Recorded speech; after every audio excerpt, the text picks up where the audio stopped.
Hello, you sexy bastards. How are y'all today? First off, before we start this video, this is gonna be a video that from a channel that has been requested quite a lot on my channel. Forgotten Weapons. Y'all said these guys are awesome, insanely educational videos. They know their shit. So I'm quite excited to see what this is. And this is a video that's been requested quite a lot. Is the how a garbage gun destroyed a good company. I guess we'll see. Another thing, I'll be streaming some Undertale at some point. This video might release while I'm streaming, so if you guys are interested in watching me play Undertale for the first time, I don't know what that game is about, come join me, come say hello. I would love to have you there. Anyway, let's go. Is it? Oh, I think it's going. Hi guys, thanks for tuning in to another video on Forgotten Weapons.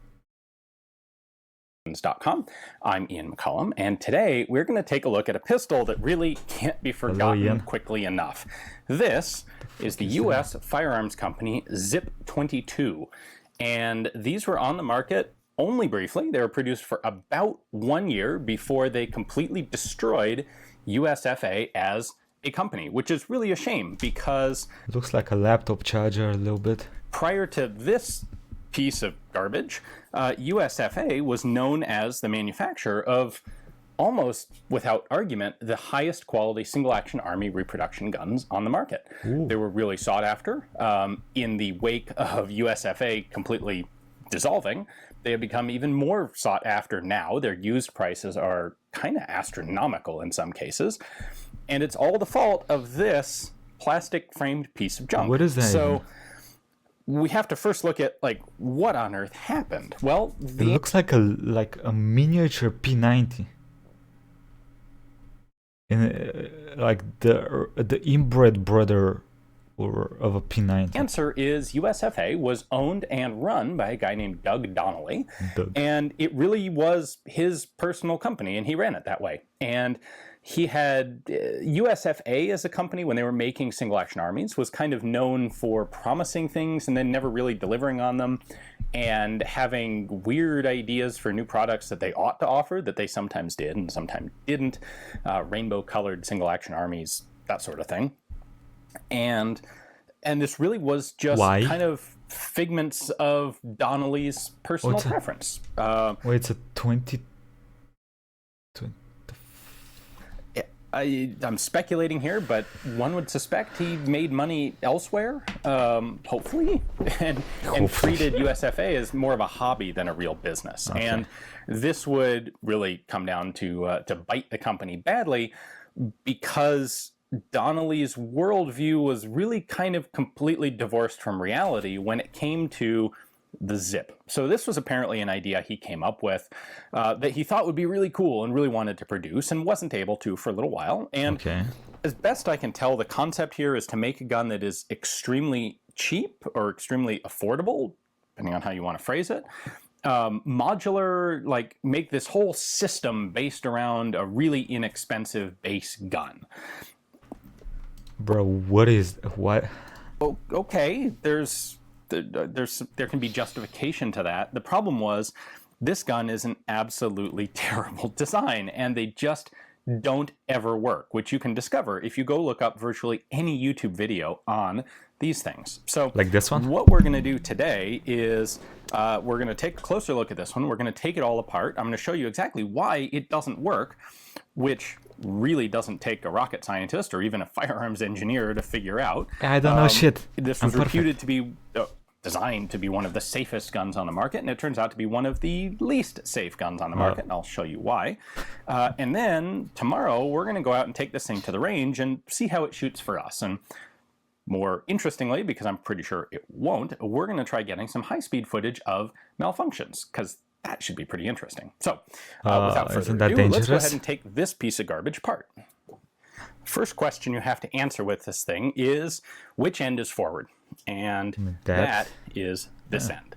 The next question you have to answer is, how do I hold this thing? And I will be honest, this is the first time I have ever actually picked up a gun and been... This is the trigger, I assume. What the fuck is this? For pinky holder? Sorry. Legitimately unsure how you're supposed to hold it. I've handled guns that were awkward. I've never before handled one where I really honestly was not sure how I was supposed to hold it. Is that an and extendable the answer stock? is trigger finger goes here, middle finger goes here,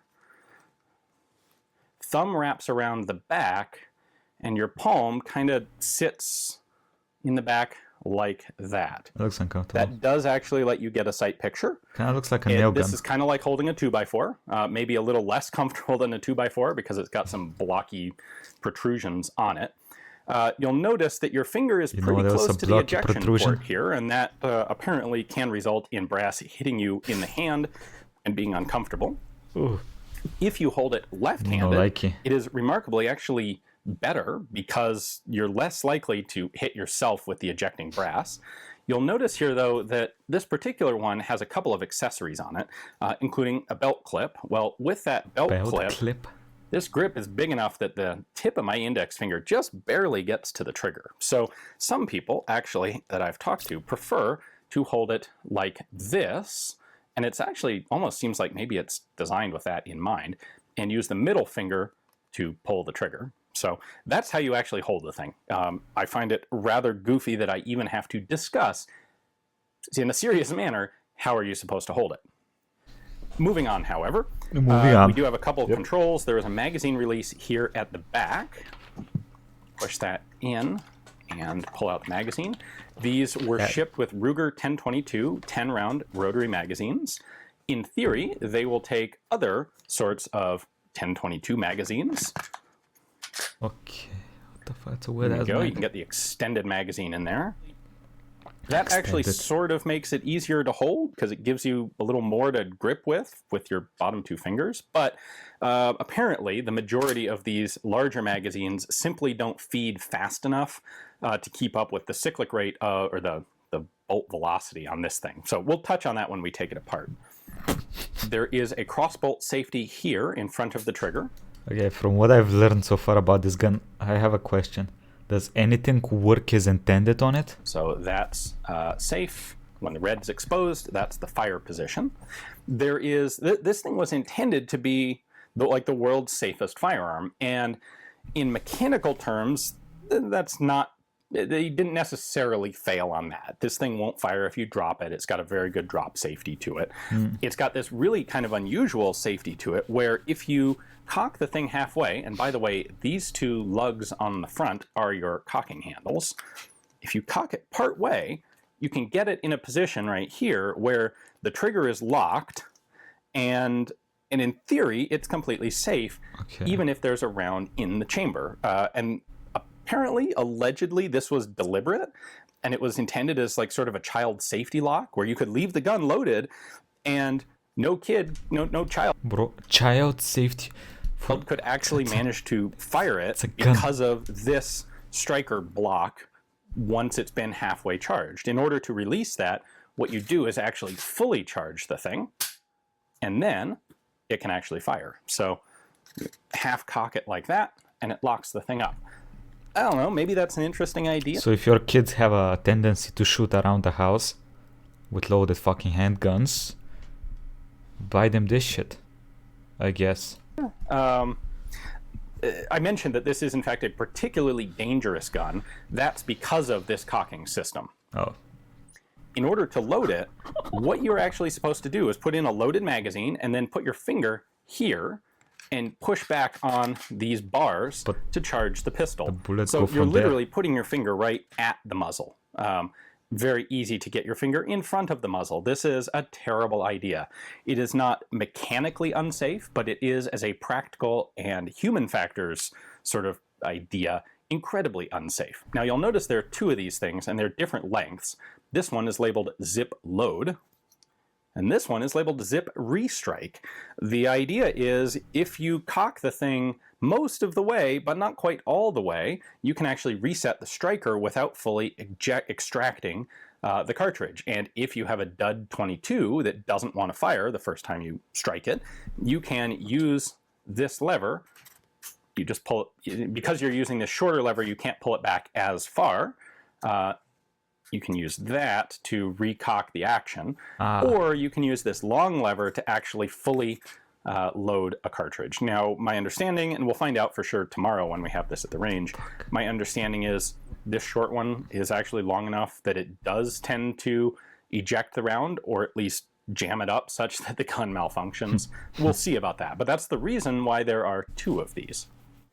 In light of that safety issue, this gun actually has an extra little widget on it that was intended as a workaround for that. And this is a sort of a cocking lever, sort of. What you do is, presumably when the gun's empty, like this one is, you can pull back on the restrike lever, and then you can push. It seems like it's very hard to actually pull this thing. There we go.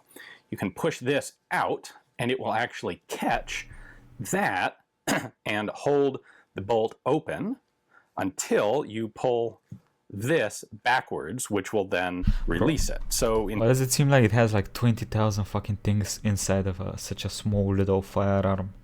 Like it has 50 million features for whatever reason. In theory, this gives you a safer that you don't even need way to half cock of these. the pistol. Lock it open, put the magazine in, and then drop it like that. Drop it like it's hot. How well that actually like works, I don't know. And this, by the way, is very much an wanna see this aftermarket shoot. or afterthought sort of accessory. You will not find this on the standard guns. They did mold USFA zip 22 into the side of the casing here. Cool. As far as the legal receiver component, it is the right side of the frame molding, which comes in half for a complete detail strip. They've embedded a little piece of metal in here with a serial number. It will be interesting someday when someone does a serial number analysis of these to find out how many they actually made, because I bet it wasn't more than a couple hundred. Anyway, we're going to go ahead and So I assume disassemble these this are now. expensive You now. do that by actually You don't have pulling many off of them. the top cover first. I should say this has also been one of the least intuitive guns to take apart that I've ever messed with. He's here with a hammer. I don't want to sound like I'm bragging here, but I've taken apart some pretty weird guns, and this one is legitimately kind of up there with how do you do this? So anyway, to take this off, we're going to lift up on the rear sight and then slide this whole plate backwards. By the way, this opening here is so that you can see the striker. So, for example, because we can see that orange striker in there, we know that the gun is cocked.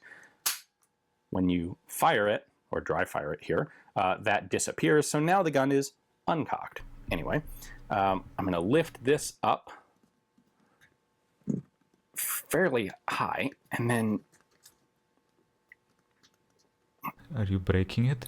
There we go. Oh, never mind. All of the bits on this are tight, which I suppose is a good thing. This, Tight. there we go, slides off. That has your sights. They did actually offer like 4 different versions of this piece. There's this one, which has just plain plastic square sights on it. There was one that you could apparently either came with or could attach to standard pattern Glock sights. So if you wanted like good night sights for some inexplainable reason, they made one actually made out of a luminous plastic, one of those things like you put in the light for 5 minutes to charge it up and then it'll glow in the dark. Well, they made an entire top cover with sights out of that so that in theory you could see it in the dark. That's an interesting idea. They made a top cover with Picatinny rail in it, and this they legitimately did. This is kind of a clever idea. There are 8 screw holes, threaded screw blocks in the body of the gun, and there are matching holes in this railed top element. So you slide this in and then you can actually screw it down, and in theory you should have a pretty darn stable mounting point for any sort of red dot that you want to put on there. And they even made one other like this that was sort of a reverse Picatinny that was, I kid you not, intended to allow you to hang this thing off of the bottom rail on the handguard of a carbine. Now, doing that would legally require registering this thing as a short-barreled rifle, and it would gain you literally nothing. However, let me read you what the manual says about that. Cool factor, though. Cool factor. All right, I'm not kidding you. This is the actual manual that came with the gun. Attaching an additional weapon system opens up zip operators to the world of special operations. Only possible now. It didn't specify which special operations. You know, Special Olympics, special Now, with the Zip SBR, trademark, why use a duty round when less force will do? Or test that object in the middle of the street. Isn't the whole point of, is using more force than needed, so if the force needed is, less than more than expected, you still get the job done, right? You never want to use less force than intended. And performing a mag change isn't so bad now, leaving you a viable option. So you're supposed to hang this off the forend of a carbine, like that, so that if you have to shoot somebody while you're doing a magazine change, you can shoot them with this. Or you can consider 22 rimfire to be a less lethal cartridge. This, by the way, is a terrible legal idea. 22 rimfire is absolutely lethal force.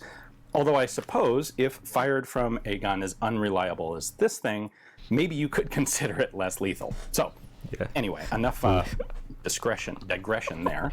We'll leave this off to the side. The next step for disassembly is to remove this spring. This is the striker recoil spring, or the striker spring. There are 2 other bolt recoil springs in this gun. So it's a little 22 with no less than 3 recoil springs. Now, lest I forget, this is also kind of cool. They did actually mount your disassembly hex wrench in the top cover. So it's underneath and it's always there with the gun. And then this acts as a barrel wrench, which we'll get to in a minute. So that's a clever element.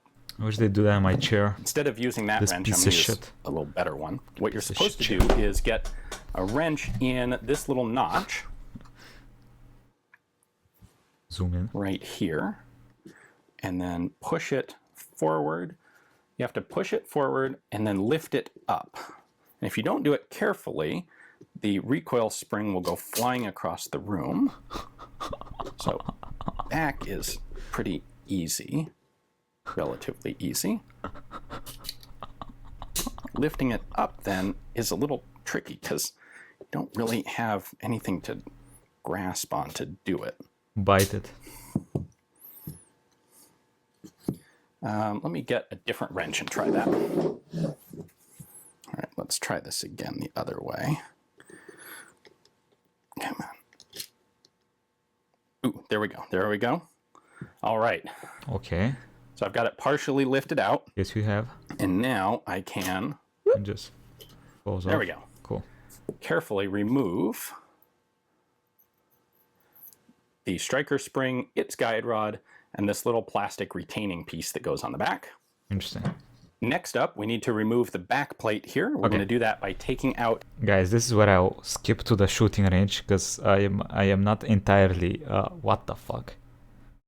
Okay, well, we'll skip to the overhaul, because I don't really care about how he disassembles the gun. I really want to see it shoot, though. On this side of the cartridge case to kick I'm it out. Curious to see how much... A lot of what Donnelly apparently wanted the gun or envisioned the gun to be. If you look at this, all of these parts, this thing is now field stripped here. Nothing in here is even a remotely expensive piece to make. You have polymer molded bits like these. Your barrel even is a very simple piece with a polymer sleeve over it for this threading. A very simple stamped or laser cut plate there. Some basic machine screws, some more polymer, very simple round rods. So how much did this cost originally? This would have been this thing is the most expensive part to make, and this was clearly cast. This would have been an extremely cost-effective gun to make, as long as you could be sure that you would sell them in like the tens of thousands. That's of course what the problem was. A couple other quick things I want to touch on. First off, these sold for like, I think about $100 when they were new. They're about double that right now. $100. They did also come out with a very limited number of 22 Magnum single shot adapters, which unfortunately we don't have to show you here.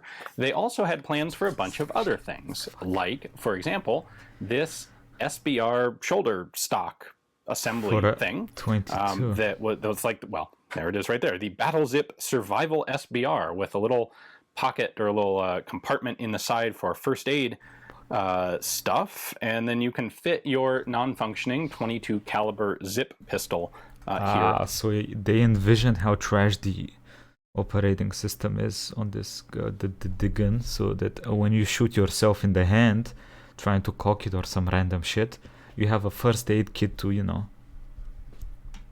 I like this. They thought about everything. Or extra Besides the cool, whole you gun. can turn it around to protect the muzzle while it's in storage. You can get zip t-shirts shirt. and such. I think those are the main ones. The SBR fitting, they never actually released these. There's another picture of it on the bottom. There is the upper accessory rail that you could use to hang this off the bottom of a carbine, and then there are the other standard top rail bits.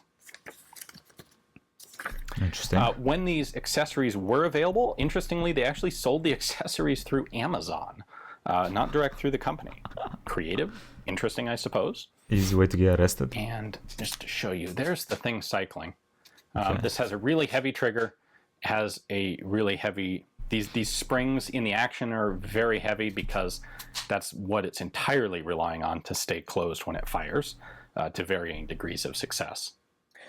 Well, there you go. That's how the insides of this thing go together. I think you can probably see now why it doesn't work and why you don't want one. You should also be able to see pretty well how it fit Donnelly's, as far as I can reconstruct it, Donnelly's worldview of, you know, a modular cheap pistol. There's nothing complicated in here. Even the barrel itself is a very simple piece of material. And then most of the other parts are laser cut steel or maybe stamped steel or just molded plastic. It looks, though. So I kind of see where he was going. The problem is he was kind of crazy, and where he was going wasn't somewhere anyone wanted to be. Now, as for the ultimate repercussions to USFA, Donnelly's original plan, as best I can reconstruct it, was to take a 2-year hiatus from manufacturing single-action armies to produce this. And the way they did that was by selling all of the tooling and equipment that they used to make single-action armies to raise the capital to make this thing. Because while all the parts are cheap... They went all in. They went all in into the strategy. Individually, you have to order them in bulk, in large quantity, in order to get those cheap prices. Because a lot of the bits in this come out of plastic molds. So they spent... I don't have exact figures. I didn't talk to anyone who actually knows the dollar value, but they had to have spent a tremendous amount of money on molding jigs to the creator was molding to get the parts to make a cheap gun like this. Twitch jokes. And the problem was it completely fell on its face because it is completely unreliable and a complete piece of junk.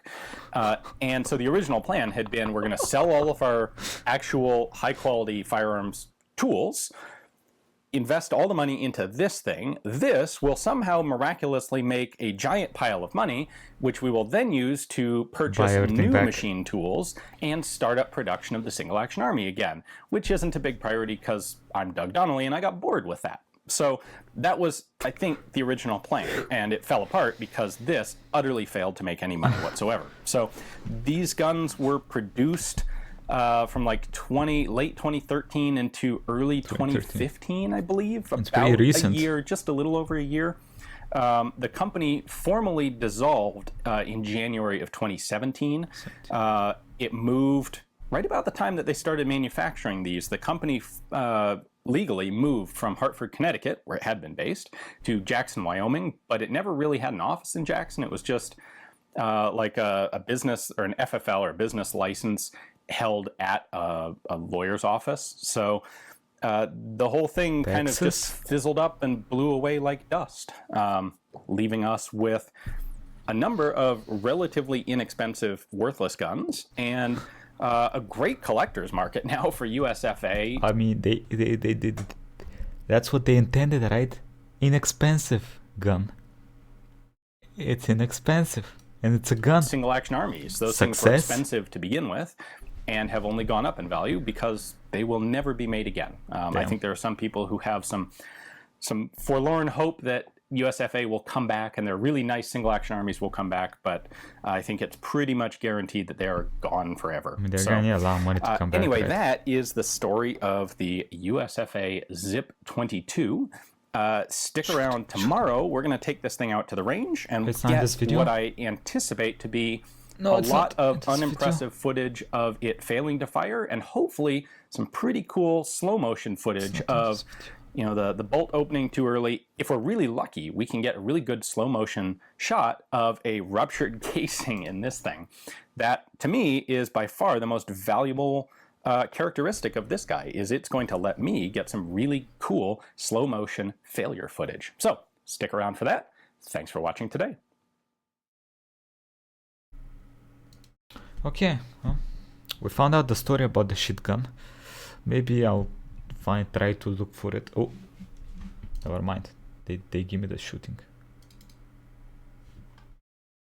Let's see how it shoots. Let's see how it shoots. Hey guys, thanks for tuning in to another video on ForgottenWeapons.com. I'm Ian McCollum, and thanks to the generous contribution of viewer Matthew, we have a Zip 22 to actually do some shooting with today. Okay. You, of course, hopefully, saw the desktop video on this yesterday with its history and its disassembly.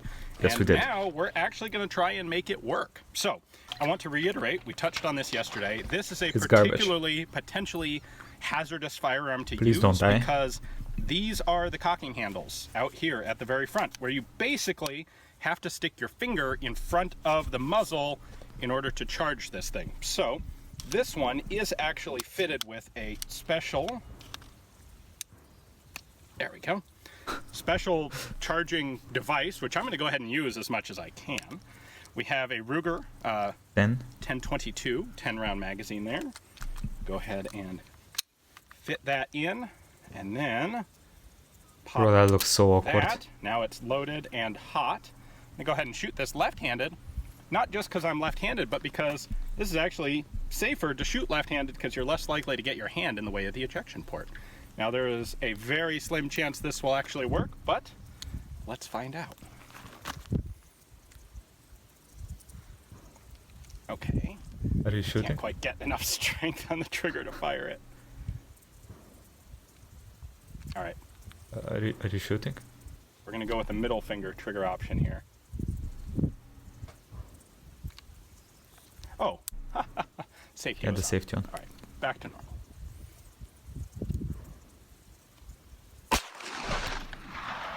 Well, It shoots. It shoots. and did not fire a second round. It stopped shooting. All right, what we have there is a pretty basic failure to feed. You see inside there? Okay, so now I should be able to fix that. yeah, right. You have by the just right bringing thing, right? back the bolt handle. Yeah. Nope. Oh, All right, that's kind of so automatic. it's an expensive gun, magazine. guys. And then being very careful. After one with- shot, There we go. There is no extractor on this. I see they're still making single actions. So if you have something like that, a partial failure to feed, you can't just like pull the empty case out because there's no extractor to do that. You have to fiddle with it until you get it all the way into the chamber. So, all right, let's try this again. Shoot. This, by the way, is a Gila Hypervelocity 22. I have 3 different brands of ammo to try today. At least We're it gonna didn't start blow with up. that one. I suspect none of them will actually work, but here we go. Safety. Okay, now the striker safety lock has bitten me here because, as we discussed yesterday, if you only cock it halfway, then it doesn't fully, it locks the striker as some sort of goofy safety mechanism. Listen, if you take this to the special operatives table, maybe the enemy is gonna feel like you're special operative enough where they don't want to kill you. You know, special enough if you use Well, this that should be fully on a cocked mission. now. Think about it, guys. Maybe that's how it works. There we go. We did Shoots. extract Second and time, appear to have fed. Hey, 2 you shot rounds in a twice. row. 3, bro. 4, 5, 6.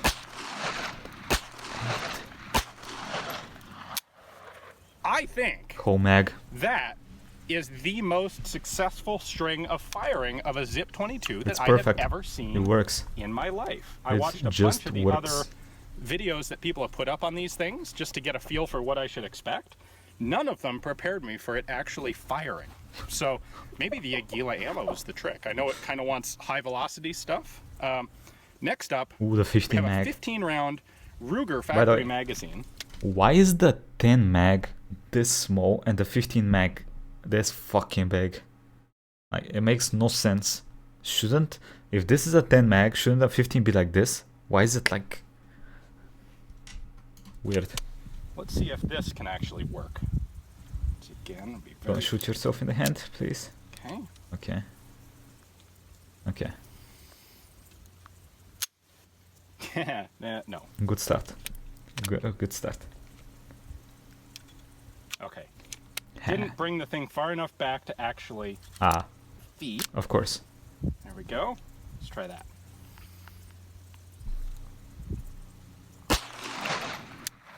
Oh. Interesting. It has locked open somehow. It's not supposed to be able to do that, but it appears New to have feature. locked open on a loaded magazine. New feature. Please don't shoot yourself in the hand.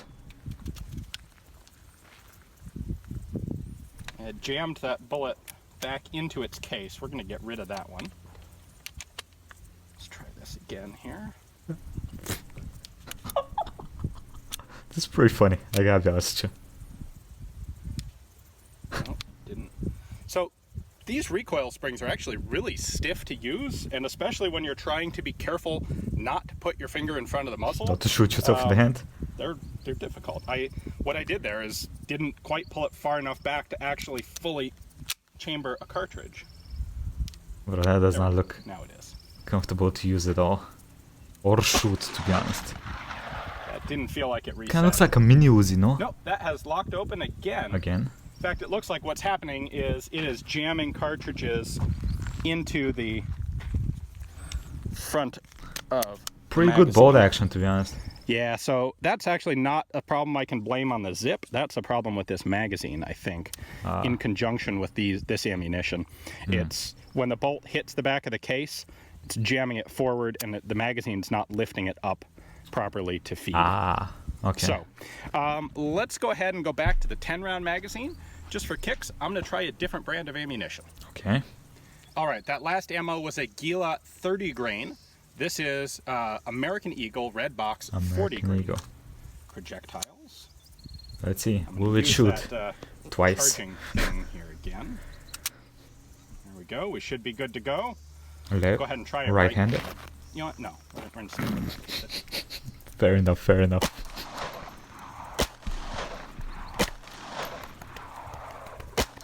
It's shooting! It's shooting! Oh, never mind. Let's stop shooting. There's a failure to properly feed. Let's stop shooting. The Zip here has no actual feed ramp. And so it's relatively easy to get this sort of thing. I'll be honest though, this is performing far better than I had What did he think it was gonna be? at all. How is it performing better if it's shooting like 5 times and again a malfunction every single Get time? this clear. I'm gonna hold the bolt back. It's like he expected to shoot once and malfunction every single time. There we go. Nope. Didn't quite get the bolt far enough back to actually get around in there. It's kinda awkward. Let's try that. Wait, I assume the company had some testing for this shit. How did the testing go for this gun? Shoot. What happened? That one. Not entirely sure what that problem is, because offhand, I can't tell if that's a round that's partially chambered or partially extracted. So let's start by taking the magazine out.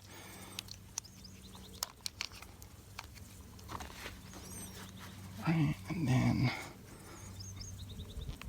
Oh, that's just locked up solid in there. Odd. Maybe try the AK approach and bash it in the ground. All right, I'm not sure what has happened there, but if we look in there, let's see if you can see that. The bolt is not actually touching the cartridge case. Something is jammed up. Something's wrong. When the weapon expert doesn't know what's wrong with the gun. You probably fucked up a gun design. Okay, so that case has fired. Okay, so it's stuck inside. There's an indent on the back face. So we should be in a safe condition, but it's a little hard to manipulate this thing because there's no way to get into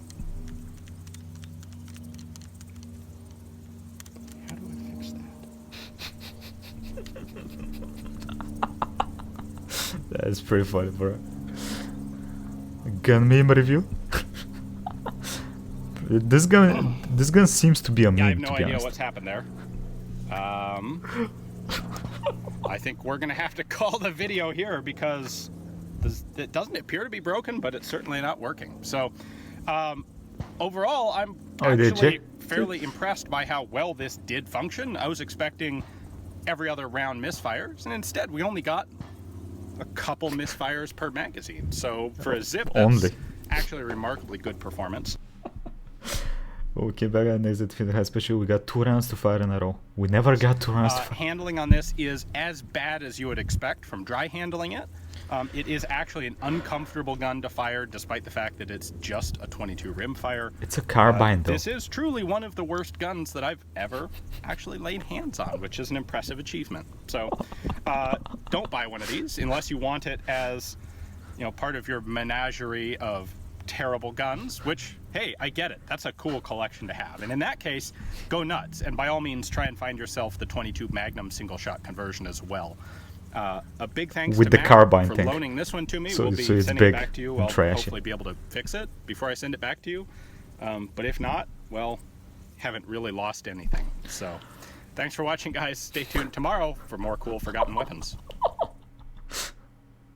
All right. Oh, wait, what's left of it? There. So let's start by taking. Oh, he's taking it apart again. Okay, that's fine. Listen, this was certainly an experience. I enjoyed this.